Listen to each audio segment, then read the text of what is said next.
Des dizaines de quilles de jonglage ont virevolté dans les airs tout le week-end. Cela fait 10 ans que cette convention autour des arts du cirque se tient à Sarreguemines.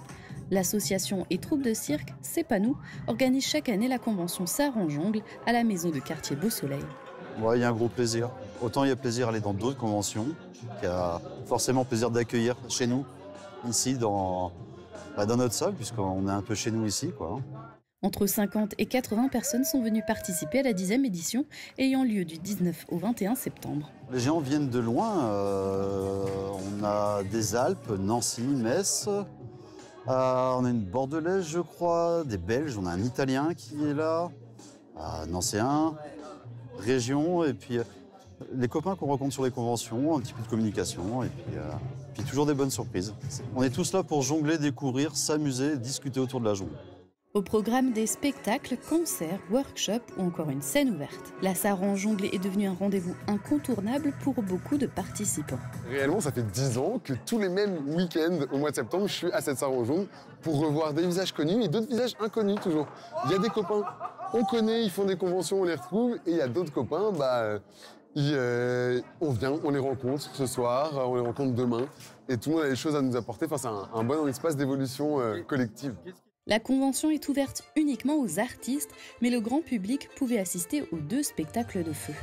La représentation du samedi soir était donnée par Majestic Magma et celui du vendredi soir par la compagnie Wachacha.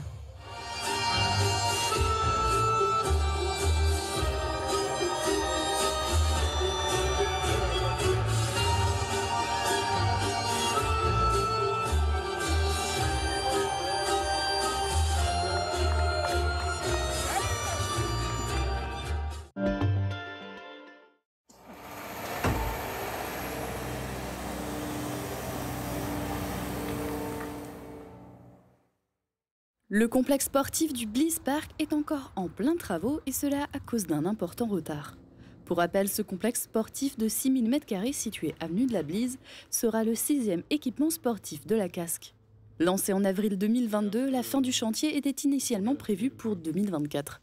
Le retard est notamment dû à des infiltrations d'eau dans le bâtiment. Alors, on a commencé le chantier par des périodes très pluvieuses. Suite à ça, on s'est rendu compte qu'il y a toujours des entrées d'eau dans le bâtiment. Donc on ne savait pas si c'était des sources, d'où ça peut venir. Donc on a fait des investigations. Et puis on se rend compte qu'il y a beaucoup de fourreaux qui arrivaient. Donc on a déjà condamné tous les fourreaux. Et puis on a demandé aussi à reprendre le drainage. Le drainage qui était mis en place était défectueux. Le retard a entraîné une augmentation du budget, passant de 13,9 millions à 16 millions d'euros. L'aménagement intérieur a repris il y a 15 jours environ. Donc nous sommes dans le grand gymnase de 1500 places, qui est un petit peu la pièce très importante du gymnase de Bliss Park. Et donc il nous reste à finir le sol. Donc il y a un revêtement bois, plus avec un sol sportif. Et dans cette salle, donc, on pourra faire du basket, du handball, du volley. Puis aussi, il y aura on pourra mettre des agrès de gymnastique, il y aura des ancrages qui seront aussi installés.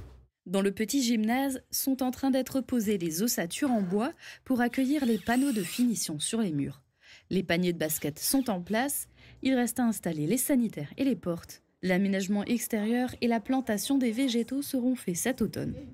La fin des travaux est envisagée pour juin 2026.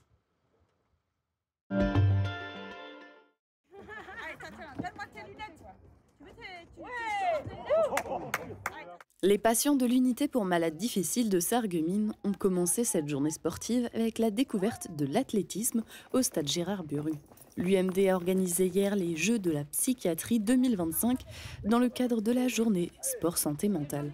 Donc c'est une journée nationale qui sollicite l'ensemble des établissements de santé mentale de France pour organiser une journée sport, pour sensibiliser les personnes, les patients, justement à la pratique d'un sport au quotidien et à la nécessité d'avoir une bonne hygiène de vie pour se sentir mieux dans leur pathologie également. De nombreuses animations ont été organisées tout au long de la journée en partenariat avec plusieurs associations sportives. À part l'athlétisme, les patients participants ont pu faire un tournoi de ping-pong, de l'escalade et des jeux d'adresse au centre hospitalier spécialisé. Une vingtaine de patients de plusieurs unités de l'UMD ont participé à cette sortie sportive. C'est des patients qui, toute l'année, ont des traitements qui sont assez lourds. C'est des patients qui ne sortent pas non plus de leurs unités. Et donc là, On va privilégier en fait la sortie, la pratique sportive. On va montrer également que c'est des patients qui peuvent réaliser des choses. Ça sert également pour le travail de l'estime de soi. C'est un moment qui a été attendu par les patients parce que les sorties ne sont pas quotidiennes. Certains patients sortent très rarement. L'organisation de sorties de ce type a également un intérêt pour les infirmiers. En plus des bénéfices qu'on peut observer pour eux, c'est aussi l'occasion pour nous de voir comment ils se comportent hors du cadre habituel de l'hôpital. Et donc ça, à ce niveau-là, c'est intéressant pour nous aussi. On transmet ces informations-là à l'ensemble de l'équipe pluridisciplinaire, aux médecins, etc. L'UMD organise des animations en dehors du centre pour favoriser la réhabilitation et la sociabilisation. Un nouveau cap pour le haras BMA. Après avoir vu le jour il y a 4 ans, le haras cherche aujourd'hui à se développer grâce à une nouvelle association, les Cavaliers d'HBMA. Créée avec différents propriétaires qui possèdent des chevaux en pension, le but principal est de venir soutenir le gérant dans la gestion de la structure. Et effectivement, au quotidien, c'est très lourd parce que les chevaux, c'est pas juste monter dessus, c'est entretenir leur box, leur pré, c'est aussi entretenir le matériel, etc. Et donc, on s'est dit, avec plein de bonne volonté et plein de mains qui aident et qui soutiennent, c'est toujours un plus. Donc, c'était l'idée de départ. Pour l'occasion, une journée porte ouverte était organisée ce week-end pour permettre au public de venir découvrir le haras et discuter de la nouvelle entité avec les différents acteurs. À long terme, l'association doit permettre de faire grandir le haras. On espère effectivement développer un peu la structure. On est passé officiellement au statut de centre équestre pour la bonne et simple raison qu'on a des apprentis qui sont là en formation, qu'on est obligé du coup de leur mettre à disposition des chevaux d'école, comme on appelle ça. Effectivement, développer un petit peu l'activité centre équestre, peut-être aussi un petit peu, mais pas réellement des petits poneys, mais des grands poneys et des chevaux. D'autres grands projets sont aussi en réflexion, comme la modernisation du chemin d'accès et la création d'une carrière extérieure pour les cours d'équitation. Qu'il vente, pleuve, fasse froid ou chaud, une maison isolée par Moder Habitat reste agréable et saine au fil des saisons. Radio Studio 1, 105.8, la radio qui pulse entre Beach et Sarreguemines. De la pop, du rock, des années 80 et une équipe qui vit la musique à fond. Radio Studio 1. Super U Rohrbach vous accompagne au quotidien et par tous les temps. Un déménagement en vue, louez nos véhicules jusqu'à 20 mètres cubes. Et pour un coup d'éclat sans orage, direction la station de lavage. La météo avec U, commerçant autrement.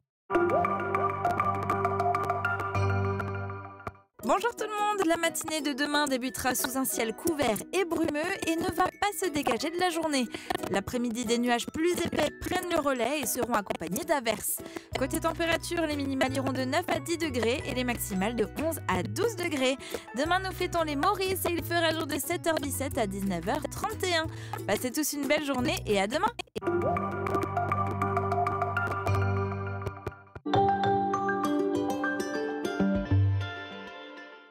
AD-Home Pro, votre expert du nettoyage à Rohrbach-les-Beach, propose des prestations adaptées aux besoins des entreprises, collectivités et particuliers. Nous intervenons sur le pays de Beach, Sarreguemines et l'Alsace proche. Mission ponctuelle ou régulière, on s'adapte à vos besoins. AD-Home Pro, la propreté, c'est notre priorité. Appelez-nous au 03 87 09 32 43. Laissez-vous tenter au rayon boucherie d'Intermarché Sarreguemines et Beach. Rôti Orloff ou chorizo, cordon bleu, paupiettes et papillotes. Découvrez nos délicieuses préparations faites maison. Grâce au savoir-faire de nos bouchers, elles sont fabriquées chaque jour sur place avec une viande d'origine française. Parce que bien manger commence par bien préparer. Intermarché, tous unis contre la vie chère. Le CFA BTP Moselle est à Sarreguemines, avec 7 formations accessibles en apprentissage et en formation continue dans les domaines métier du plâtre et de l'isolation, carreleur et mosaïste, peintre applicateur de revêtement, génie climatique, maçonnerie et maintenance des bâtiments. Inscription ouverte toute l'année par téléphone au 03 87 63 71 08.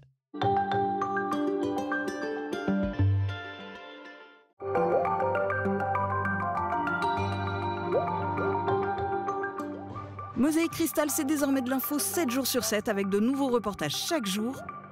Retrouvez aussi vos programmes préférés, hop là, à la découverte du territoire.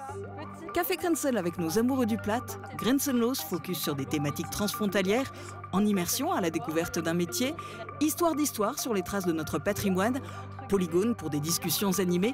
Rendez-vous du lundi au dimanche à midi sur Mosaïque Cristal pour une nouvelle émission multi-rediffusée jusqu'au lendemain.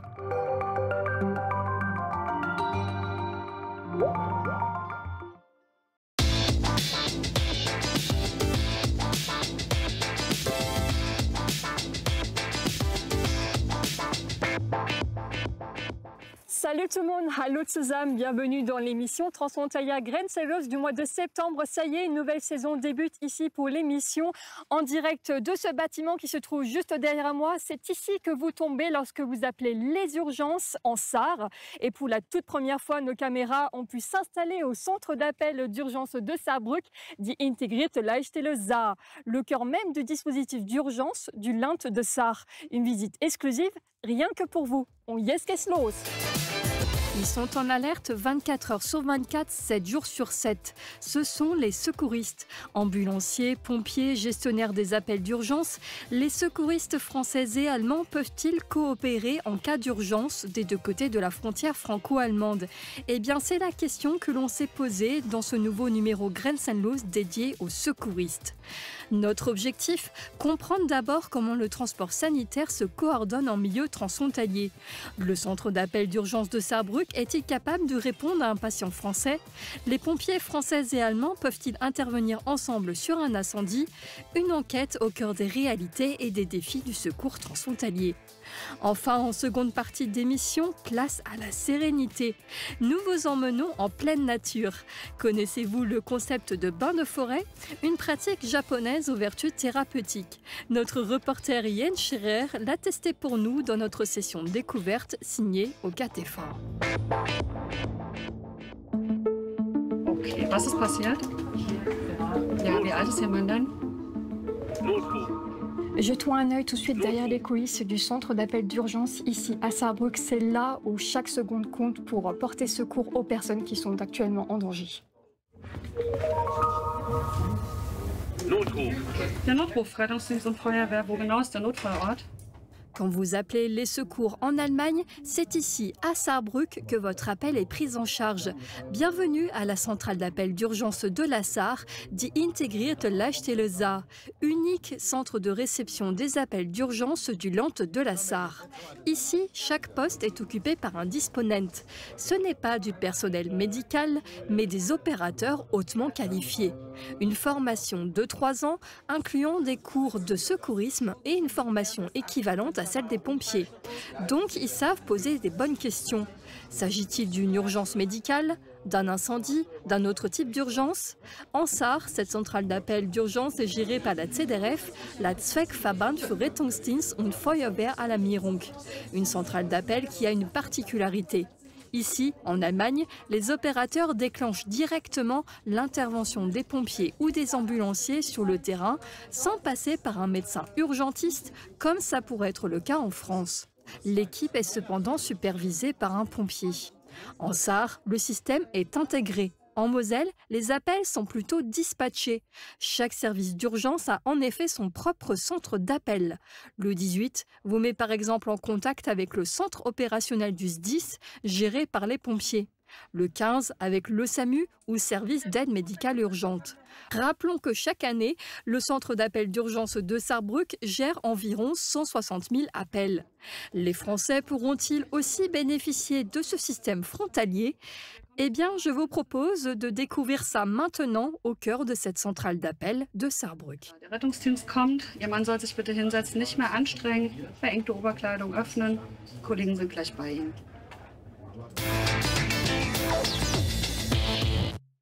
Pour en savoir plus concrètement comment ce centre d'appel d'urgence peut aider la population de notre bassin transfrontalier, nous venons de rejoindre Tim Mattis, donc le directeur de ce centre d'appel d'urgence à Saarbrück.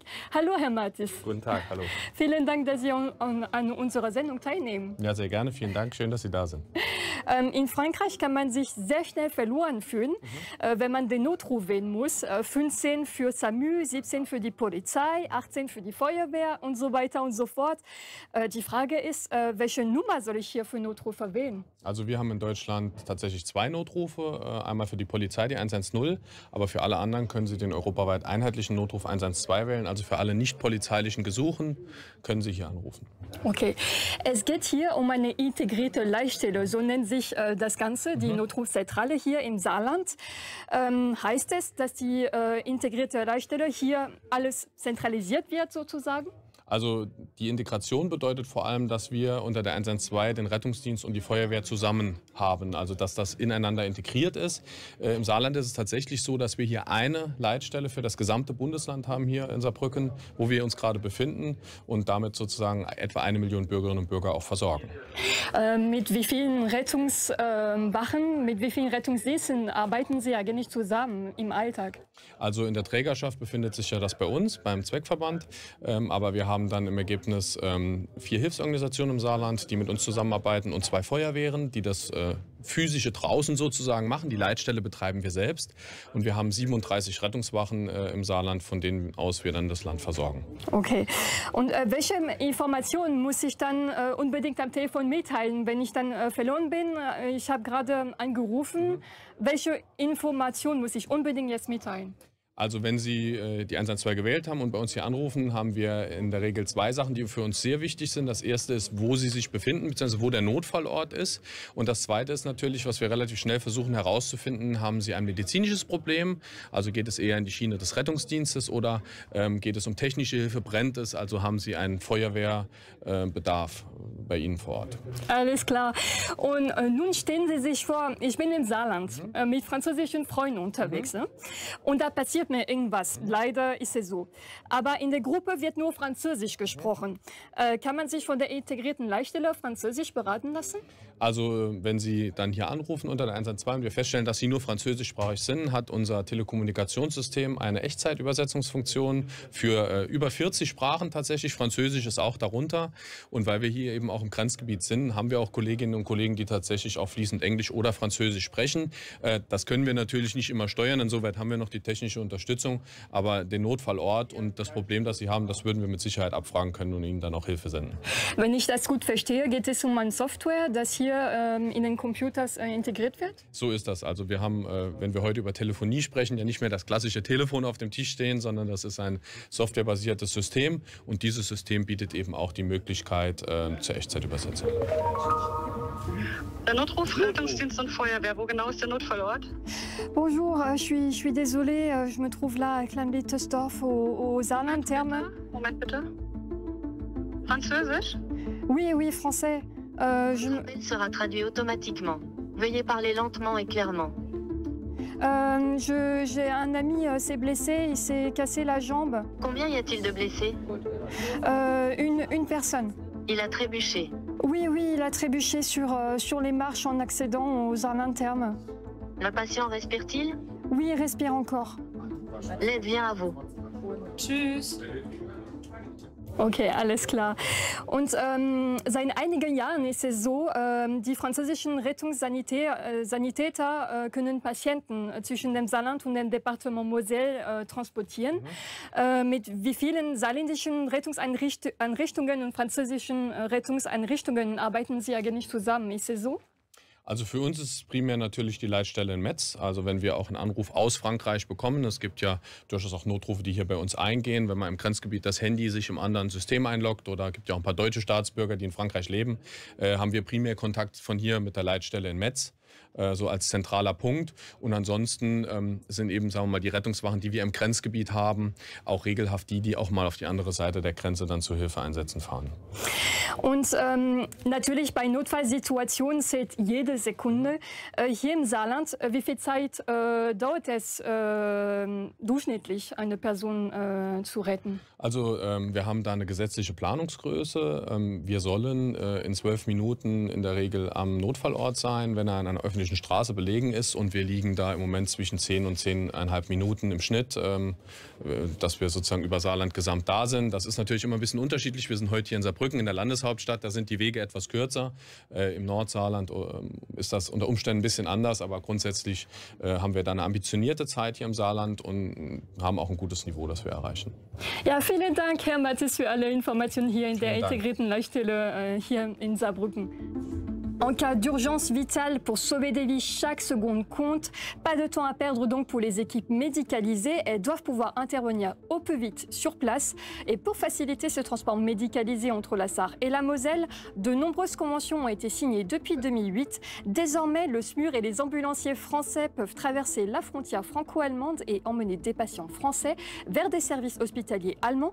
Voyons ensemble comment tout ça fonctionne concrètement dans ce reportage d'Émilie Capodici. Ce matin, à Forbach, 2 ambulanciers se préparent à prendre la route. Leur mission, transporter une patiente de Stirin-Wendel jusqu'à sa séance de dialyse en Sarre, à Duttweiler. Quand on est dépêché sur place, donc c'est par la demande déjà d'un médecin traitant ou par la demande du SAMU, et c'est la régulation qui nous envoie vers les différentes missions. On va transporter une patiente qui va aller en dialyse en Allemagne. Donc c'est un transport en ambulance. La personne sera sur brancard.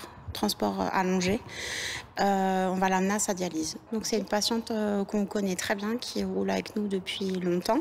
Vous inquiétez pas, on est là pour ça. Merci.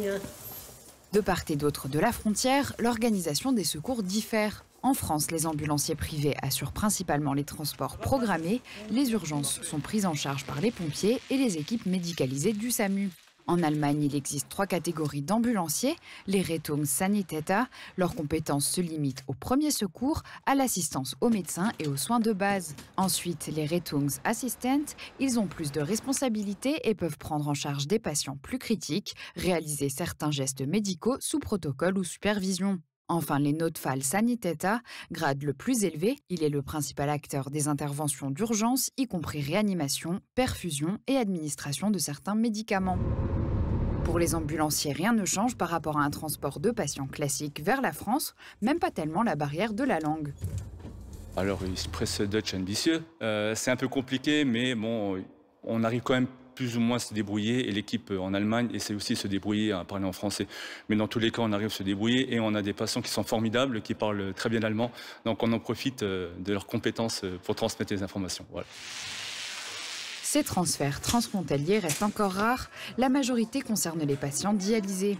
Mais en cas d'urgence vitale, les conventions permettent d'orienter un malade directement vers l'hôpital de Völklingen, le centre de cardiologie interventionnelle le plus proche. Alors du coup, on est à la clinique de Völklingen spécialisée en cardiologie, et on est venu récupérer une patiente qui est venue ici avec le SMUR, et là du coup on va la transférer à l'hôpital de Marie-Madeleine à Forbach. J'ai une maladie, j'ai une myopathie musculaire, et le taux était élevé, je ne sais pas exactement le nom, le taux était élevé, et ils pensaient que c'était dû à ça, ils m'ont dit c'est bon, et quand j'ai voulu mettre le tampon, ils m'ont couru derrière, ils m'ont dit madame, vous faites un arrêt cardiaque. Je crois en 10 minutes, il y avait déjà le SAMU qui m'a transféré ici. Reste la question du remboursement. La convention franco-allemande Mosar simplifie considérablement les démarches des patients transfrontaliers. Grâce à la carte européenne d'assurance maladie, les soins d'urgence sont pris en charge automatiquement par la sécurité sociale française, tandis que les soins programmés peuvent être remboursés selon le taux allemand après une simple demande préalable. Ce dispositif permet non seulement de gagner un temps précieux, mais aussi dans certains cas de sauver des vies. Depuis 2024, cette logique de proximité et de coopération profite également aux patients allemands, qui peuvent désormais accéder aux services de médecine nucléaire de l'hôpital Robert Pax à Sarreguemines, depuis la clinique de Saarbrück ou celle de Völklingen.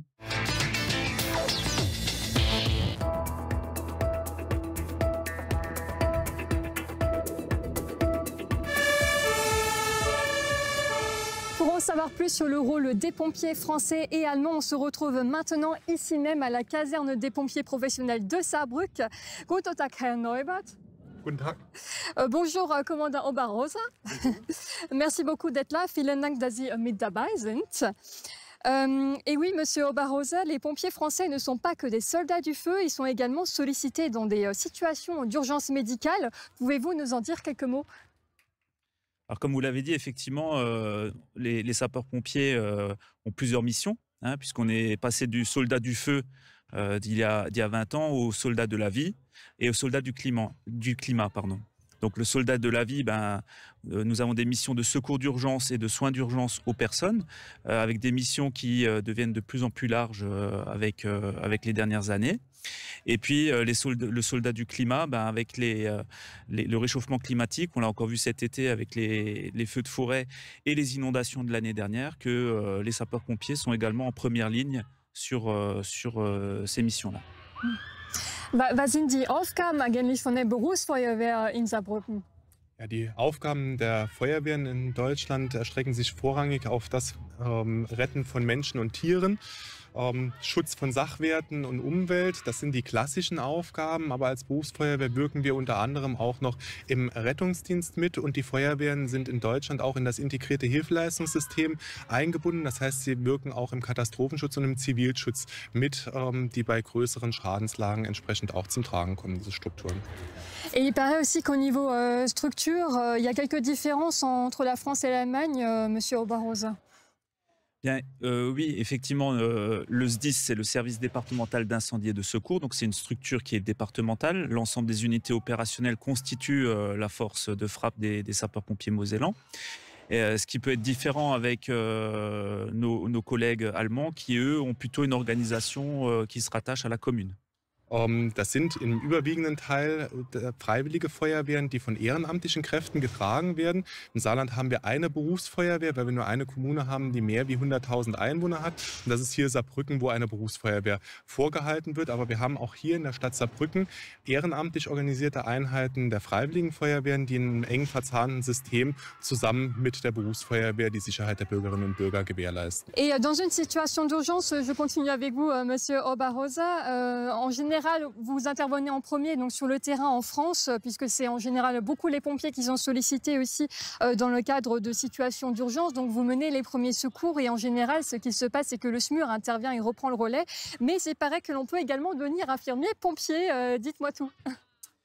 Oui, effectivement. Alors, parmi les sapeurs-pompiers, il y a plusieurs fonctions qui sont tenues, hein, et notamment dans le domaine du secours médical, on retrouve des médecins, on retrouve des infirmiers, on retrouve des pharmaciens, des vétérinaires, qu'ils soient professionnels ou volontaires. Donc effectivement, on peut souscrire un engagement en étant infirmier dans le milieu médical, dans un centre hospitalier par exemple. On pourrait concrétiser un engagement de sapeur-pompier volontaire et occuper spécifiquement cette mission-là au sein des sapeurs-pompiers. Monsieur Neubert, Sie haben gerade erzählt, in Deutschland ist es so, dass die Personenrettung auch zu Ihren Aufgaben gehört, hier im Saarland. Kann es auch so sein, dass Sie Krankenpfleger hier in der Feuerwehr haben? Der Landeshauptstadt Saarbrücken betreiben wir 3 Rettungswagen und ein Notarzteinsatzfahrzeug. Und die Kollegen der Berufsfeuerwehr haben neben der feuerwehrtechnischen Ausbildung auch allesamt eine notfallmedizinische Ausbildung. Das heißt, es sind alle Kollegen mindestens zum Rettungssanitäter qualifiziert. Und einzelne Kollegen, das ist dann eine 3-jährige Fachausbildung, auch zum Notfallsanitäter, vergleichbar letztendlich mit der Qualifikation eines Intensivfachpflegers, die dann die Kollegen draußen entsprechend die notfallmedizinische Versorgung der Patientinnen und Patienten am Notfallort gewährleisten. Ok. Et malgré ces différences, il paraît que cette coopération transfrontalière entre sapeurs-pompiers mosellans et sarrois va se développer encore à l'avenir, puisque une convention a été signée en début d'année, donc une convention de coopération. Que prévoit-elle exactement cette coopération, Monsieur Oberhauser? Alors cette convention a été signée en avril 2025. Elle prévoit notamment de régler un certain nombre de formalités administratives du secours quotidien finalement, parce que la collaboration franco-allemande n'est pas récente, hein, elle date depuis de nombreuses années, de nombreuses décennies, avec notamment des manœuvres organisées entre des centres et des unités allemandes ou françaises, avec des formations communes. Mais là, cette convention permet de gérer administrativement le secours du quotidien, c'est-à-dire comment est-ce qu'on peut régler des problématiques quotidiennes sur des interventions plutôt traditionnelles que des grosses interventions où on a déjà pu collaborer par le passé. Mais alors concrètement, quand est-ce que les pompiers ont le droit de passer la frontière? Premier cas de figure, la frontière n'est pas claire. Lorsqu'un appel d'urgence arrive et qu'il est impossible de savoir si l'accident est en France ou en Allemagne, les deux centres de coordination envoient immédiatement leurs pompiers. Une fois arrivés sur place, les forces d'intervention commencent immédiatement les opérations. La direction des secours est ensuite confiée au pays sur lequel se trouve réellement le sinistre. Deuxième cas de figure, un pays demande de l'aide à l'autre. Pour un sinistre de grande ampleur nécessitant l'intervention ciblée de renforts ou de ressources spécialisées, un pays peut appeler en renfort les pompiers du pays voisin. Les moyens nécessaires sont mobilisés, qu'ils soient proches ou plus éloignés. En principe, les accords prévoient que les pompiers sarrois peuvent demander l'aide du département de la Moselle et vice-versa. Alors je propose que l'on aille voir tout ça de plus près pour pouvoir intervenir des deux côtés de la frontière. Pompiers français et allemands doivent pouvoir se coordonner. Des exercices en commun ont lieu pour tester la capacité d'adaptation de chacun. Exemple dans ce reportage tourné à Wallsbronn. Ok, et comment t'as fait? T'as donné comment toi? 64 sapeurs-pompiers mobilisés à Wallsbronn. Parmi eux, 28 Français et 36 Allemands. Ils se sont retrouvés pour travailler leur coordination lors d'un exercice. Une simulation d'incendie dans le regroupement scolaire de la commune du Pays de Bitche, situé à 2 pas de la frontière avec la Rhénanie-Palatinat. Une première manœuvre de cette envergure sur le bassin de Wolminster-Orbach-les-Bitches. On a engagé 2 groupes incendie, un groupe de soutien et d'alimentation en eau pour assurer la pérennité du dispositif hydraulique de l'intervention. Et pour ce faire, au niveau des groupes, on a fait des équipes mixtes avec des moyens français et des moyens allemands. Le but, c'est que les pompiers français et allemands travaillent ensemble, apprennent à se connaître. Cette manœuvre a aussi permis de prendre en compte les différences entre la France et l'Allemagne et de tester le matériel à disposition pour travailler de manière optimale. Donc on peut voir ici un raccord qui permet de pouvoir raccorder un tuyau allemand avec sa pièce de jonction qui se combine sur un raccord français qui permet d'alimenter un engin français. Donc finalement, l'objectif de cet exercice-là, c'est de pouvoir mettre en œuvre ces matériels qui sont présents dans les unités en périphérie de la compagnie, c'est-à-dire sur le volet frontalier entre la France et l'Allemagne. Donc pour le coup, on a les unités de Wolminster, Schweyen et Wallsbronn qui sont jouées dans cet exercice. Et ces unités disposent des pièces qui permettent de pouvoir faire les raccords. Une convention a été signée entre le département de la Moselle et les Landes de Sarre et de Rhénanie-Palatinat. Elle permet de déclencher plus facilement des opérations communes en cas d'incendie d'un côté ou de l'autre de la frontière.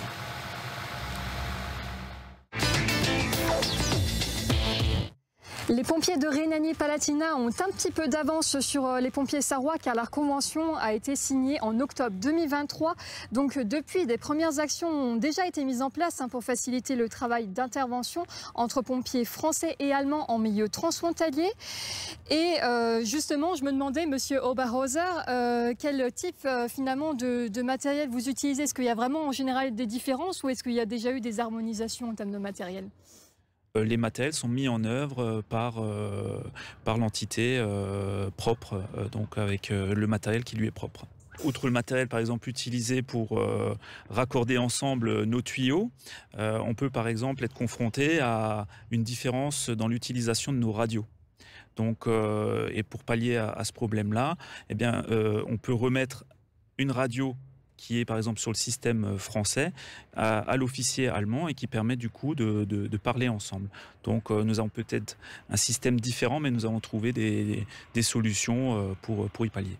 Auch die Hürde, die Herr Oberhauser angesprochen hat, in Bezug auf die Funkgeräte, würde so gelöst werden, dass wir uns dort gegenseitig mit Funkgeräten behelfen würden. Das heißt, man würde ein Funkgerät ausgeben, was dann den Kollegen des Nachbarlandes halt eben entsprechend zur Verfügung steht, sodass letztendlich auch hier die Kommunikation sichergestellt werden kann. Alles klar. Und wer finanziert eigentlich diese Opérations, diese Einsätze? C'est qui prend en charge finalement les opérations, le coût financier de ces opérations sur place? Es gibt ein Abkommen schon bereits aus dem Jahr 1977, was die grenzüberschreitende Zusammenarbeit bei Katastrophen und großen Schadensereignissen zwischen der Bundesrepublik Deutschland und der Republik Frankreich regelt. Und dort ist es letztendlich so, wie es jetzt auch in dem neuen Abkommen hier auf der Ebene des Departements Moselle und Saarland beschrieben ist. Grundsätzlich ist die Hilfe gegenseitig kostenlos, wenn wir natürlich dort teure Einsatzressourcen, ich denke jetzt hier zum Beispiel an Schaummittel in größerem Umfang zur Verfügung stellen würden, würden diese Sachkosten berechnet werden. Aber die Hilfeleistung ist in dem gutnachbarschaftlichen Verhältnis, was wir zwischen diesen beiden Ländern haben, grundsätzlich kostenfrei. D'accord. Et au niveau de la communication entre vous, parce qu'on a parlé de la coordination, mais au niveau communication pure et simple, la langue, comment vous faites pour vous comprendre les uns avec les autres? Eh bien, on a parmi les sapeurs-pompiers mosellans quelques dizaines de sapeurs-pompiers qui parlent encore couramment le plate ou l'allemand, et ça permet du coup de faciliter nos échanges lorsque nous nous rencontrons. Et puis nous avons également des systèmes de traduction avec des traducteurs qui viennent lors de réunions par exemple ou de rencontres. Was wir zum jetzigen Zeitpunkt bereits haben, ist ein Übersetzungslexikon auch für Fachbegriffe, das auch gerade den Führungskräften dann eine wertvolle Unterstützung im Einsatz bietet. Aber natürlich auch gemeinsame Sprachangebote würden hier für die Zusammenarbeit grenzüberschreitend zuträglich sein. Merci beaucoup à vous deux. Vielen Dank, dass Sie an unserer Sendung teilgenommen haben. Merci beaucoup. Merci. Vielen Dank.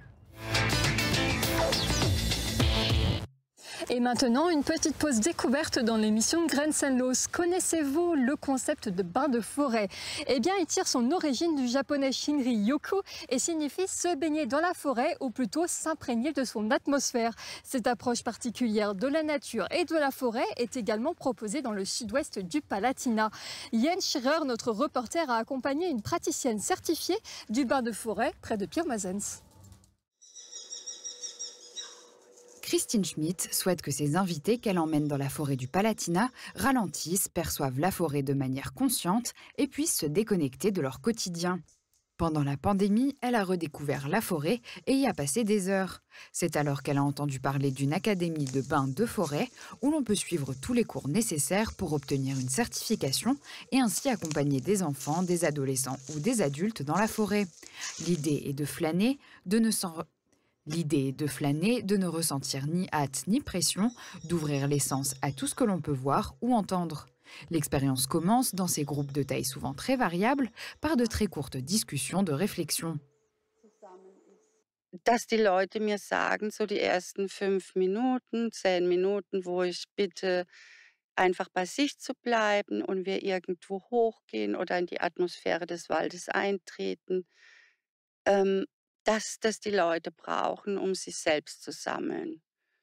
Ne? Also da wird auch wirklich dieses Reden eingestellt. Und wenn wir uns dann im Wald noch mal im Kreis treffen, und dann breite ich meistens die Sachen aus, die ich dabei habe, lasse die Leute selbst die Hängematte aufhängen. Das dauert auch meistens 20 Minuten, weil sie sich gar nicht auskennen damit. Und wenn sie aber dann darin liegen, und dann sind sie einfach glücklich. Und man sieht es an den entspannten Gesichtern. Christine Schmidt utilise presque toujours le hamac. Pour elle, on se balance dedans comme dans le ventre maternel et on peut complètement lâcher prise. On vit la forêt avec ce regard inhabituel, du bas vers le haut.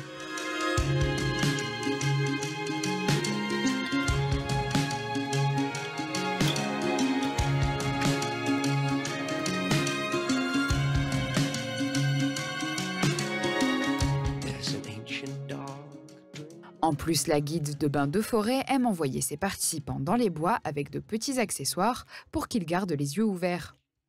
Die Lupen sind oft das Highlight. Ich habe verschiedene. Ich habe oft Lupen mit Licht. Die Kinder dürfen sich dann angucken, was sie möchten. Mich hat es damals in der Ausbildung auch fasziniert, mir Moos anzuschauen. Das sieht von oben aus, wenn das vielfach vergrößert ist, wie ein Urwald. Oder auch mit Lupen die Baumrinde, Bäume, egal was anzuschauen, Blätter, wie die strukturiert sind. Même les enfants très actifs finissent rapidement par se calmer quand la forêt déploie son effet. Marcher pieds nus sur la mousse a également un effet particulier. La durée de la visite en forêt est en général laissée au choix des participants. Schmidt recommande toutefois de prendre le temps. Wenn ich dann halt sage, so 1 Stunde bringt nicht viel, so wirklich klassisches Waldbaden ist halt ab 2,5 Stunden, dass man wirklich runterkommt. Und wenn die Leute das dann hören, dann denken die immer, ach Gott, so viel Zeit habe ich gar nicht, aber man soll sich halt die Zeit auch für sich nehmen. Und wenn die Zeit dann vorbei ist, dann sagen sie, ach, jetzt hätte ich doch noch 1 Stunde im Wald bleiben können. Also die sind völlig tiefenentspannt. Und ich habe schon Kinder geführt und Jugendliche, die zum Beispiel in den Ferien Ferienprogramm gemacht haben. Da versuche ich immer, dass Wasser im Wald ist, dass die Kinder auch mal Flose bauen können. Also ja, sich selbst wieder überlassen, probieren, genau, selbst organisieren. Avec des couleurs, on peut reproduire le veinage de l'écorce. De petits cadres permettent de se concentrer sur un détail intéressant.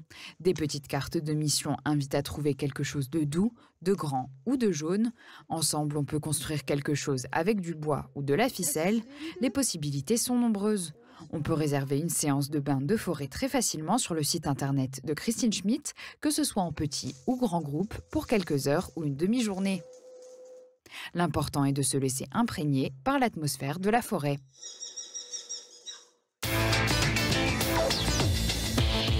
Et quand ça devient une situation d'urgence extrême, les secouristes peuvent prendre les airs. On vous présente Christophe 16, l'hélicoptère.